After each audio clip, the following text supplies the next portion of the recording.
Welcome to Currency Revalue, where we look beyond headlines and uncover the deeper financial movements shaping the future.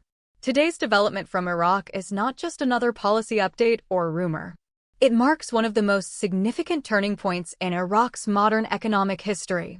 After years of preparation, speculation, and quiet groundwork behind the scenes, the Central Bank of Iraq has officially confirmed the launch of its digital Dinar program. This initiative is not a technological experiment, nor is it a speculative idea carried by rumor. It represents a deliberate and strategic move to shift Iraq toward a fully digital, state-managed financial ecosystem. The implications are vast and far-reaching, affecting everything from daily transactions inside Iraq to the way global investors may evaluate the value and stability of the Iraqi dinar in the years ahead. To understand this change clearly, we first need to define exactly what the digital dinar is and what it is not. The digital dinar is a central bank digital currency, also known as a CBDC. It is not a cryptocurrency like Bitcoin or Ethereum. It is not decentralized, and it is not speculative. Instead, it is the same Iraqi dinar that exists today, except issued in a digital format directly by the Central Bank of Iraq. This means every unit of digital dinar is backed, controlled, and managed by the central bank. The physical currency remains, but now it is joined by an official digital counterpart that exists within a secure, government-controlled financial network. This single structural shift from physical bills to a traceable digital ledger has the potential to transform how money moves across Iraq's economy. For decades, Iraq has been overwhelmingly cash-dependent. Everyday transactions, whether small purchases at a market or large business contracts, have relied on physical banknotes.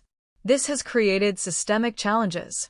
Cash-based systems make financial tracking difficult, leave room for corruption, increase the risk of counterfeit currency, and enable smuggling of money across borders.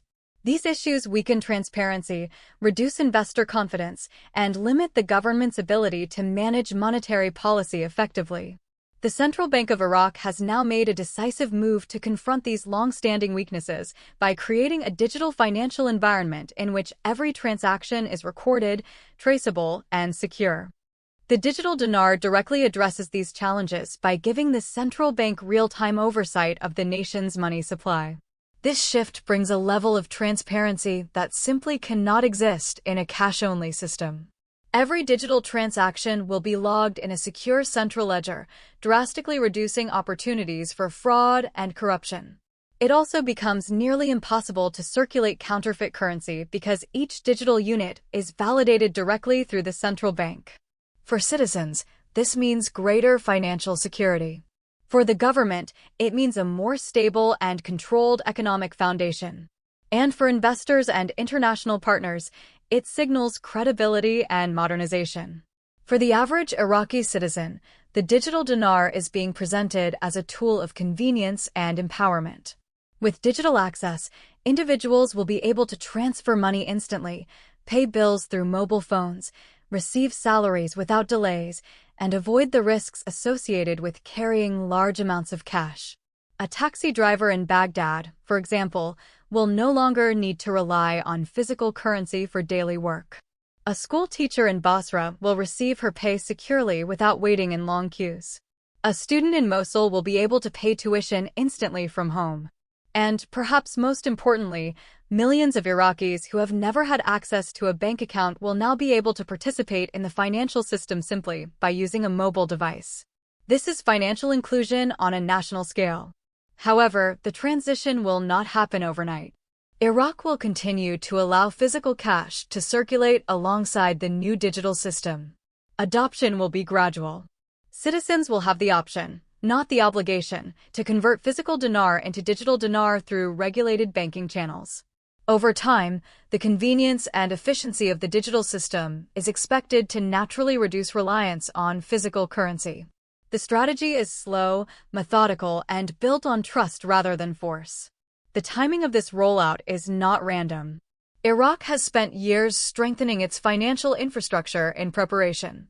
The central bank has modernized regulatory frameworks, integrated with global payment systems like SWIFT, and developed deeper controls over currency flows. Iraq's foreign currency reserves now exceed $100 billion, providing a powerful financial base. This stability allows the central bank to manage and support the digital dinar with far greater confidence than would have been possible in earlier years. The move is not reactionary, it is the result of long-term planning. The international implications of this move are significant. By aligning the digital dinar with global payment networks and modern transaction standards, Iraq